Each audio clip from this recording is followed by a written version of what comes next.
জানিস না আমি কোন বংশের হাঁড়ি? তা তোর হাঁড়ি খবর আমি জানবো কি করে? তো জেনে রাখ, আমার পূর্বপুরুষ ছিল মুঘল সাম্রাজ্যের প্রধান বিরিয়ানির হাঁড়ি।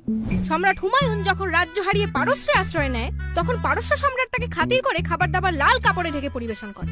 ব্যাপারটা সম্রাটের এত ভালো লাগে যে মুঘল দরবারেও সেটা চালু হয়ে যায়।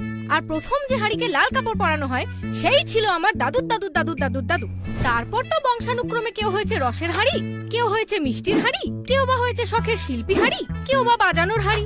তো এমন বংশের যে হাঁড়ি আমি, তার সঙ্গে তুই ওই সামান্য কুকারের তুলনা করছিস? ওফ, এ তো হাঁড়ি নিয়ে বড্ড বাড়াবাড়ি শুরু করেছে। আমি তো বুঝতে পারছি না কুকারের প্রতি তোর এত জেলাসি কেন।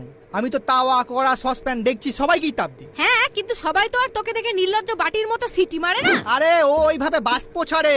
হ্যাঁ, বাষ্প ছাড়ে না ঝাড়ি মারে না আমায় দেখে রাগে ফোঁস করে, তা আমি সবই বুঝি। হাত আর মাথা বুঝিস, শুধু সারাদিন ওই হাঁড়ি মাথায় হিংসা ভরে ছেনি চাপা দিয়ে ফুটে মরিস। এই, আমি ফুটে মরবো কেন রে?